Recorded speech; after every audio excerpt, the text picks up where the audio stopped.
Okay, I'm going to talk about something a bit different to what you've heard before. I'm not going to be talking about culture of IPSCs or applications of IPSCs, but really I'm trying to sort of emphasize the point that Andreas made in his opening talk, which was about the sustainability.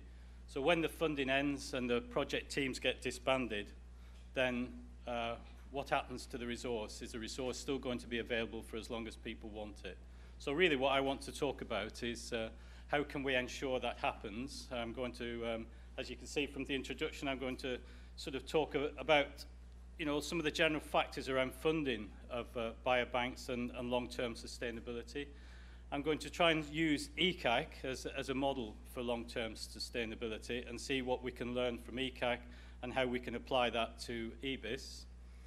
And then what is needed to try and achieve this, and then basically how does EBiSC fit into this? So this is what I'll do. But before I do that, I just wanted to give a little bit of background from the organisation that ECAC comes from, because I think that puts it in context a bit, really, for what we're talking about. So ECAC, for instance, is from Public Health England. That's our executive agency of the UK government.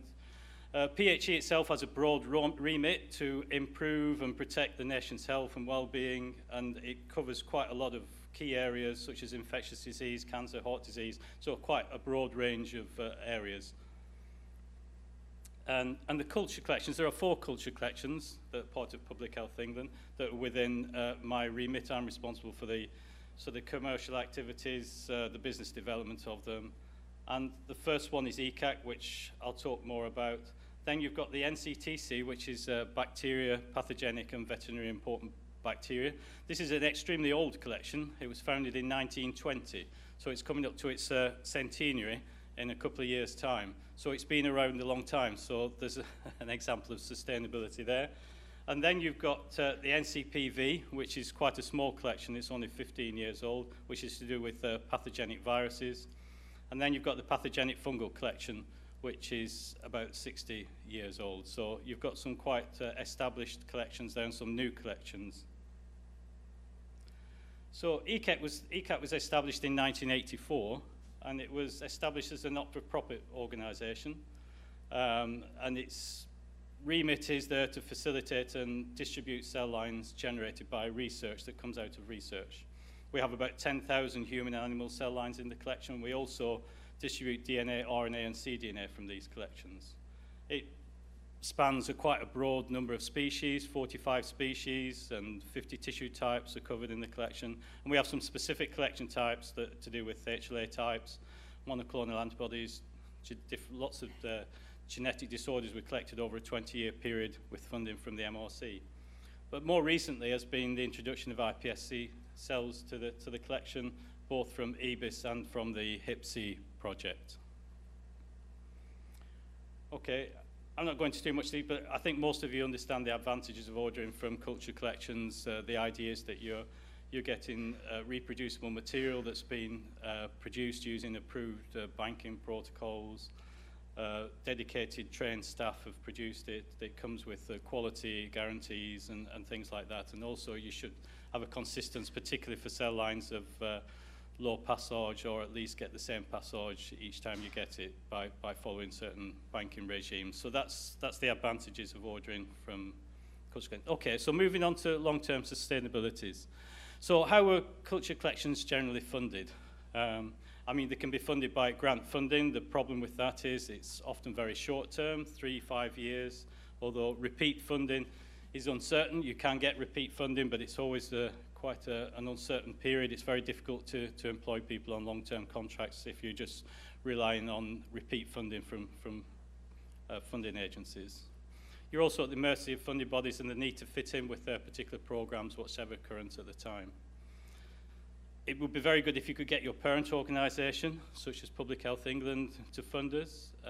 They provide us laboratories and they provide us a place to live, but that's the limit they do. We don't get any core funding from Public Health England, so all our funding has to come through distribution of cell lines or other microorganisms, or from services that we might offer around those particular organisms.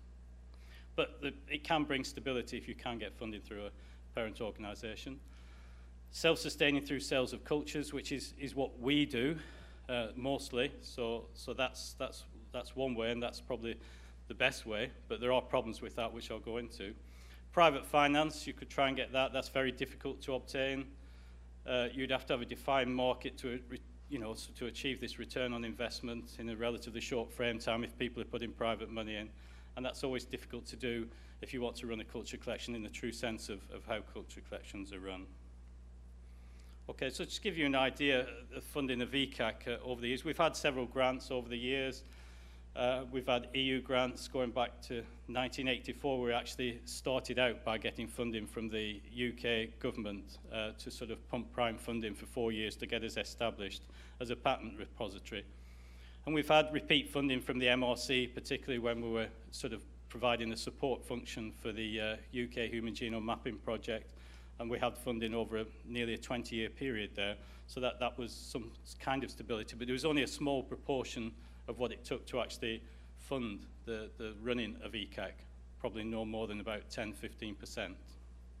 And obviously recently we've had funding through EBiSC in order to establish the IPSC resource, or the distribution element of it. This just gives you an idea of the revenue of ECAC, of the culture collection as a whole. ECAC is probably about 70% of this, and how it's grown year on year. I mean, it's important to grow income, because in growing income, it enables us to then invest into new projects and do new things. We're a not-for-profit organisation, so at the end of the year, it's all set back to zero, so which makes it very difficult to manage, and we can't carry things over into next year to invest. So it's quite a balancing act. But as you can see, we're anticipating coming in at about $5.5 million this financial year, which is about what it costs to run, including all the staff and all the overheads that we have to pay to be part of Public Health England. So we're sort of managed to be run sustainably at the moment. Okay, so if you were to define the cell line business, so it's a very unusual type of business. I mean, first of all, we're dealing with live biological material. We're shipping at low temperatures, at least dry ice, and Soren from Cryoport is going to talk a bit more about shipping at low temperatures. There's very little commercial competition globally in the cell line business, and there's a lot of regulation, import restrictions. It's very country dependent, so it's very, very difficult to sort of ship to lots of countries. You've got to have quite people in logistics who have a high degree of knowledge of what can go to which countries, because if it just gets stuck, then you eventually lose the cells and you have to start again. Also, we've got many different end users of a wide variety of scientific disciplines. You know, if you take ECAC as a whole, we're supplying to people who are working in medical devices, looking at attachment to different kinds of metals and things like this. So it's toxicology, biopharma. There's a whole range of different genres which you have to supply into. And we don't necessarily encourage repeat business, which is a very bizarre thing to say if you're trying to generate revenue if you're a commercial organization. That's because we supply seed cultures, and these seed cultures are sort of, we encourage people to do good cell banking practices. We encourage people to make their own stocks. We encourage people to test. If we were a commercial organization, we'd say buy it, throw it away, and then buy it again from us. So that doesn't actually help you in generating a self-sustainable model. And also, we hold large amounts of slow-moving stock. Now, you talk to anybody, I'll talk a little bit in a moment about our distribution partners like Sigma Aldrich. You know, they hate holding slow-moving stock. That's just not what they want. And we have lots of all culture collections probably have a lot of slow-moving stock. And we're reliant on a product pipeline being gifted from academia. So basically, you know, new additions into the collection are being sort of relied on academic research actually deciding to deposit with us and trying to encourage them to deposit with us for us to then bank and actually distribute to get revenue. So that's what they're depending on. Okay, so a product pipeline. So if you're trying to create one, it needs to be relevant to current research demands, which is pretty obvious.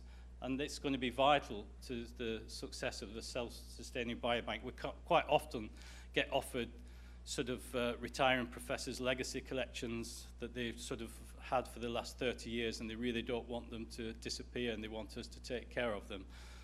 But really, we've got to be quite brutal, and we really have to assess whether that is going to be something that people actually want, or is it going to be worth preserving? Because not everything could be needed now. It may be that in the future it could become useful. So how do we establish and maintain a product pipeline? So we need to convince researchers to hand over all the valuable microorganisms and cell lines. Obviously, researchers are often reluctant to do that because of competition for funding. They want to hold on to it. It gives them all the cards. They don't like to lose control of it. They don't want. They sort of can be a bit paranoid about that, and fear of commercialization, which is. So all these things we have to take into account. So what we need to do is promote the positives of depositing, and these are, for instance, the depositor generally with ECAC always retains ownership of the cell line and the IP in the cell line. And we can accommodate specific release conditions. For instance, you know, we won't supply to commercial organizations. Some academic depositors are quite keen that we don't do that. Obviously, it's a long-term security of the material compared to research labs. You know, we've had many people come to us and say they forgot to top up the liquid nitrogen over the weekend and everything's just gone dry. So that's really important. Also, we've perhaps a bit controversial, but appeal to the egos of scientists by emphasizing the kudos of, you know, depositing with a collection and making it available. We have increasingly now having to offer sort of a royalty deal to depositors, particularly working through tech transfer offices, sort of giving them a small return, and also convincing the tech transfer offices that this is a perfect shop window for if there's commercial applications come along where they can then do licensing deals. And obviously would emphasize all the extra testing and characterization which is done on the deposits. And also it provides the depositor with a safe backup and free access. All these things we can use to sort of convince people. And probably some of the things I used to convince Aidan and others about being part of this project at the beginning, how ECAC could help in this. So what needs to be considered? So you know, we've got to, while we're a not-for-profit organisation, we've still got to act in a commercial way. We've got to sort of market ourselves. We've got to promote ourselves. You know, even, you know, when you say you've got this available, even though we're a not-for-profit organisation and we can say we're a culture collection, people will order things and they will still expect it the next day or within 2 days. You know, they will still want to come to our website, order it, and is the stock available? Can I have it now? So there is that expectation. So when people talk about them being available, you know, to many people, available means, can I get it tomorrow?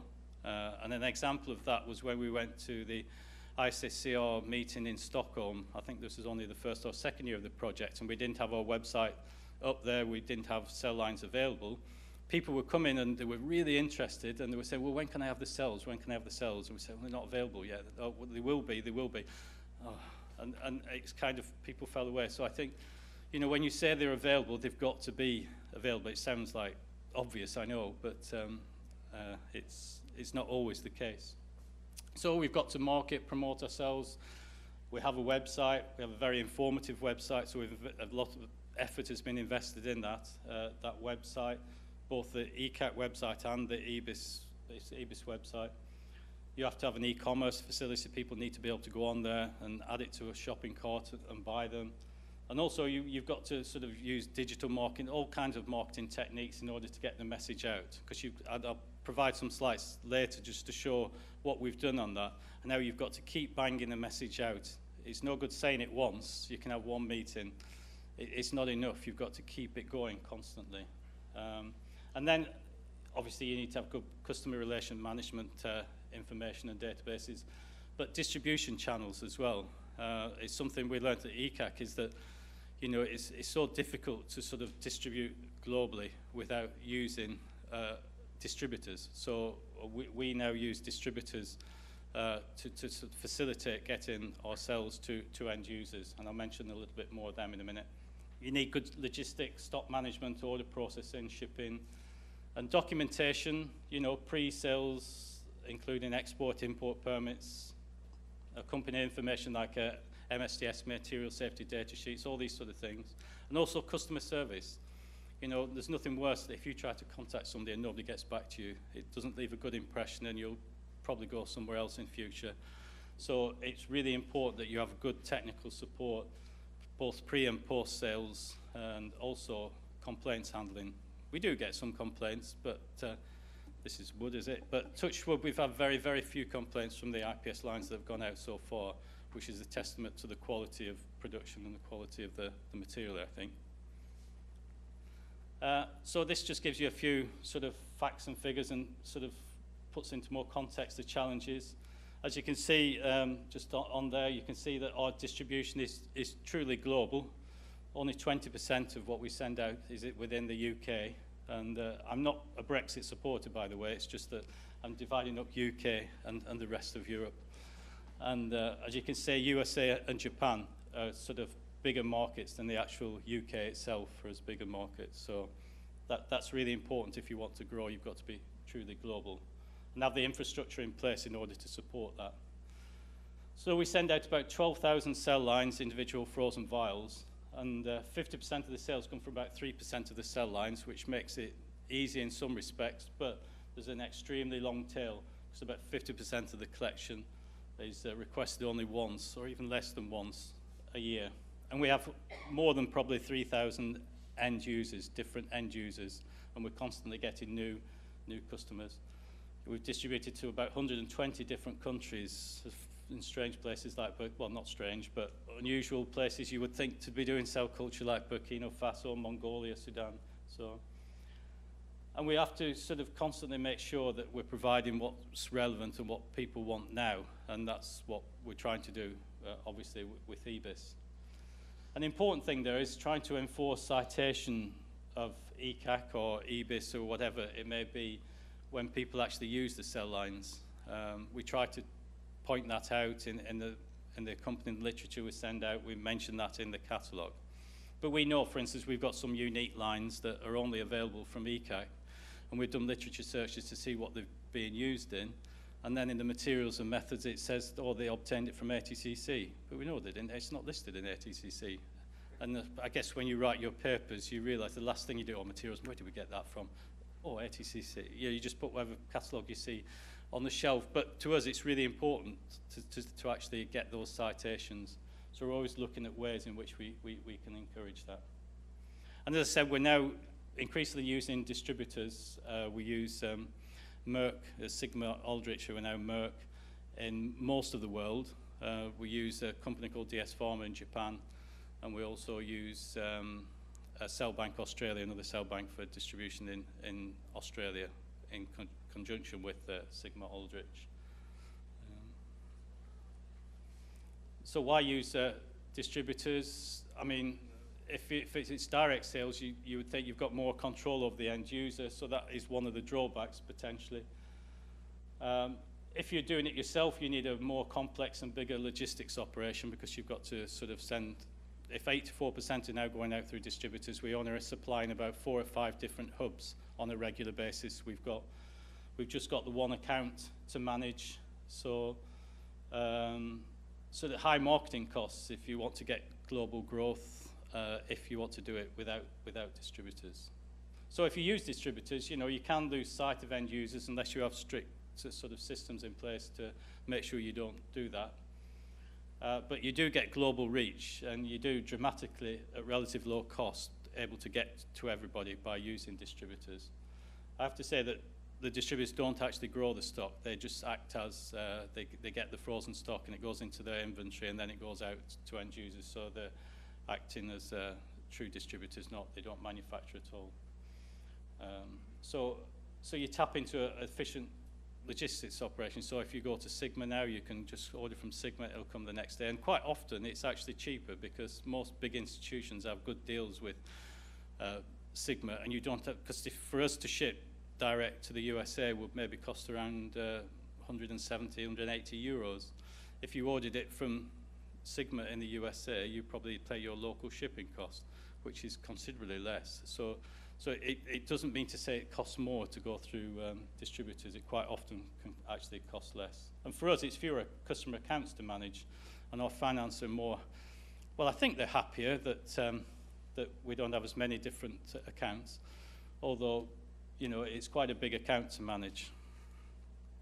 Okay, this just to explain, you know, what we're always trying to do is sort of move cell lines from under the water to get them up above there. As you can see, that it's because these are the ones that people use, these are the ones that get published, so these are the ones that people then buy, and because then they buy them, they get published, and so you get just a vicious circle of using these, and nobody explores this under the water there, the rest of the iceberg, because so we're trying to always find ways in which we can encourage use of under there. And you'll see when I show you some of the EBiSC sales, sort of how that effect pans out.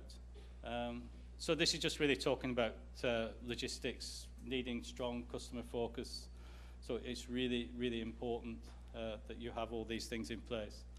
And it may seem obvious to you if I was a commercial organization giving a presentation, but we're a public sector organization, but we have to respect these things. If we're not going to give responses to customers within at least 24 hours, they're just not going to come back. I've already covered that. Okay, so EBiSC is a sustainable model.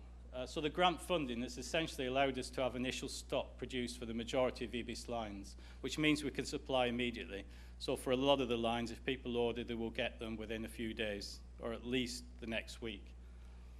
There are some which are expand our QC to order, but we can give people a defined time period in which they will get those, and they will be available. We've got standard documentation covering access and use of the EBiSC lines. That's been a big input into it. So when people actually come to it, we've had some good feedback saying that, you know, the access use agreement is all there, and they can just download it, sign it, and it seems to be working really well. I did wonder whether we get a lot of people coming to us wanting to actually change it and add things, but there've been very, very few of those. People have just signed it and got it. So that's worked extremely well. And I think one of the advantages is there's no distinction between commercial and academic research, so anybody can have access to it, which I think is really important if we're to make this resource self-sustainable. Obviously, it's got a very informative database linking to established sources such as the HESREG and ECAC catalogue, so all that being linked together and working together has helped as well. So how's it going? So this is what you can see, sort of sales to date. And if you look, you can see there's this big spike around March there. And I think that is when the Bioneer lines were released, the isogenic, the Bioneer lines, I think they're the Alzheimer's ones. And everybody was waiting for those, so we got a big spike there. But then you can see also, this was after we've been to the ICCR in Boston, and then suddenly we've got another increase there. So you do have to keep marketing, you have to stay in what we're doing. This just gives you an idea of the lines that have been ordered. So I think there's about 70 different lines have already been ordered. So it's not just one or two, it's quite a big spread. As I can say, you know, the Bioneer lines have been the popular ones, but then you've got this long tail that goes out, so it's quite interesting. What will be good in the future is to sort of go back to these customers who've ordered these and just find out how they're getting on with them and what they're doing, and try and when things start to get published, that will be good. So this is just some of the marketing that we've done. So ECAC sends out monthly newsletters, so we try to include something about EBiSC every other month. And try to make it different, and these go out and try to generate influence. We also try to use Twitter and other sort of more social media to try and get messages out. We did that particularly when we went to Boston, and particularly this was quite successful. This was Patrick the security dog, who's going around high-fiving people. And silly little things like that you tweet next to our stand, and it just gets people to come along. I'm not a tweeter myself, so I leave that to other people. So, yeah. And then we've also used ResearchGate, using native content adverts and using these banner ones that come up next to research articles, relevant research articles, so to try to get the word out. And then also we've done various website articles which we put on our homepage, and all the other things we do link back to these adverts on the homepage. And the more you change your homepage, the more you put new content on your homepage, the more it improves your Google rating and all these things just help. And you can see here that this is the web stats for us, and you can see we try to link various activities we do to see what results come through on them. But what is important is that if you didn't keep doing all these things that keep feeding in, this line wouldn't stay like that. It would probably start to fade away. So the one thing about marketing is it's not something you can do once. You've got to be constantly doing it. You've got to constantly getting that message out. And here you can see what's quite interesting. This was the response of the hits on the relevant pages on the website after the ICSCR in Boston, and we got a big increase. And that's just more stats. This is the EBiSC website itself. Running out of time. These are just more stats. I don't know what happened here. I think the data went funny when we pulled it off. But this is also showing the ratio of new returning customers is high for the catalogue. The ratio of new to returning visitors is high for the catalogue site. I mean, it's probably expected to be like that in the early stages, but as time goes on, we should start to get more returning customers. Just so in summary, we've now got 424 IPS lines available, which will rise to almost 1,000 by the end of the year once we get the stem bank lines into the collection, and also some more of the HIPSI lines will be going in, and there's a few other sort of projects still contributing into it. It represents about 27 different disease states, along with many normal controls. Includes the gene-edited lines. It includes, the website went live, the first lines in April 2016, so it's really only been going about 18 months. And in those 18 months, as I say, we've sent out 70 different lines, so 16% of what's advertised on there has already gone out to customers. And these are not just people within the project, these are people outside of the project in different countries in the US and in other countries in Europe. So we've sent out around 204 frozen vials to 31 different countries, 31 different customers from 12 countries. So the value of that at the moment, the revenue that's coming is around 110,000 euros. So it's not quite enough yet to sort of to say we're self-sustaining and generate enough to actually develop the resource further, but I think it's certainly a good start. Okay, thank you.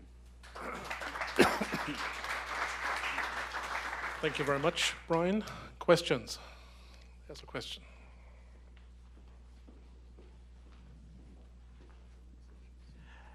You mentioned that by using distributors, there was some economies of scale also in terms of shipping. So I would be interested to learn how you ship your sales to the distributors, to the site. Many sales at once or many vials at once? Yeah, we do. For instance, as an example with Sigma and Merck, we ship out of 2 hubs with Sigma, one in St. Louis in the US and one in Gillingham, which is literally only 30 miles down the road from us in Salisbury, which is quite convenient.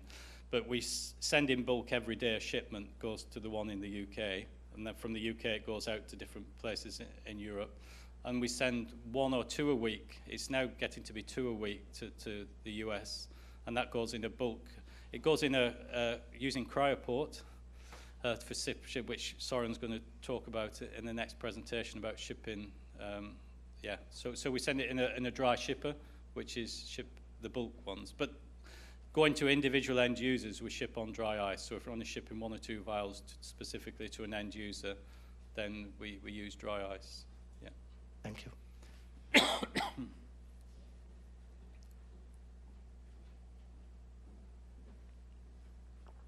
So interesting story, but can you tell how this differs from what Coriel has? Is there a fundamental difference, or is it just a parallel sort of system? You mean the whole system of what we do? Well, the banking, because from many cell lines you can also get from Coriel, and you can now get IPS lines and reporter lines and all kinds of things. So is it a very similar sort of organization, except you're not allowed to keep the profit and they are? Or?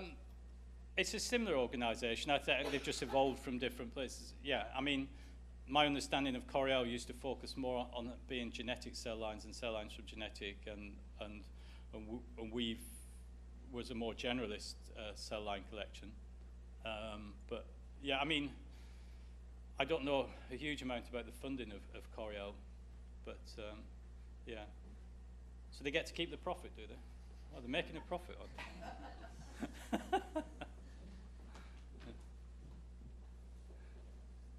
So with regard to the 3%, which covers, I guess, 50% or 60% of your business or non-business, non-for-profit. Yeah.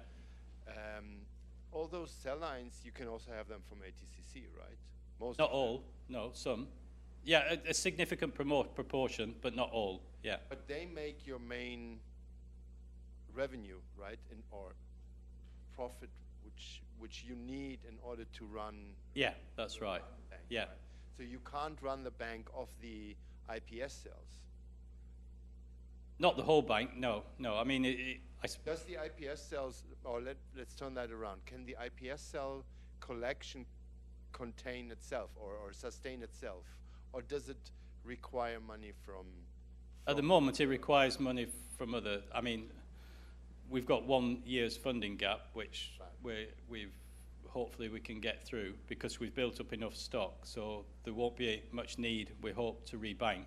But if we do have to rebank lots of lines, that means we're getting a lot more revenue in, so that means we can afford to do it. So I think the key thing with the EBiSC is that the grant funding has given us that initial stock. So when you've got that initial stock, you've got something that you can start with and start to get some revenue coming in.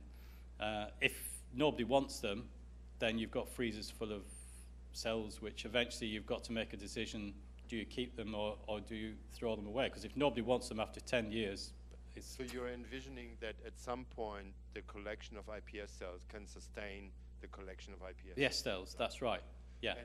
And how much you sell one vial? I think I calculated briefly, 500 pounds. I wondered if somebody had made that calculation, yeah. It's 5.5 million pounds divided by 12,000. Yeah. All right, yeah. So roughly 500. We did sell £5 million worth of IPS cells, but the IPS, but the IPS cells is about £700, to people outside the project. People within the project get a discounted rate. I think it's 300 or £350. So, yeah. So that's why the figure you came at was 500 and something pounds and not 700. That was for your whole collection. Yeah. So it will be interesting how the pound develop after the Brexit then. Yeah. More questions? Maybe I have a question as well. I referred you to the iceberg, which is, by the way, a dangerous picture because you associate the Titanic. Yeah. I hope ECAC is not the Titanic. But my question is, it shows that 97% are not in the focus of the so-called business model. Yeah, so do you have a procedure to kill cells, or is this allowed, or is there a procedure set up or something? That's a good question. I think we try to look at it from the other point. What can we do to revive them rather than finally kill them off? So one idea that we've had for a few years is that, I mean, for instance, there may be about 25 neuronal cell lines in our collection, but there's about 2 or 3 which are always used all the time, and are published on. But maybe some of those other 20 might be better for whatever markers or whatever people are looking at, are better models than those 2.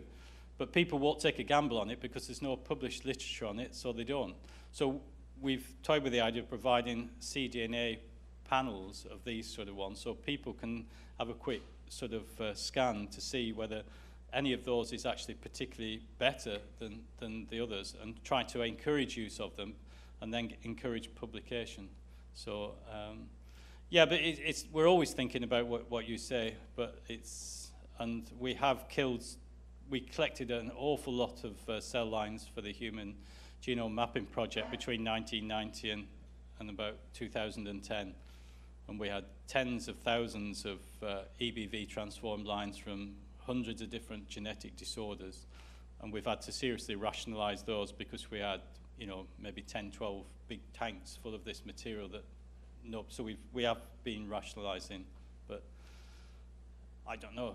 You just never know. I mean, we have, for instance, in the NCTC collection, the bacterial collection, they have a whole collection of bacteria which were collected in the era of before antibiotics, and so not many people have requested them, but it's not a resource you want to throw away, really, because you never know when it could be useful. Yeah. Right, thank you. So if there are no more questions, I would like to thank again Bryan.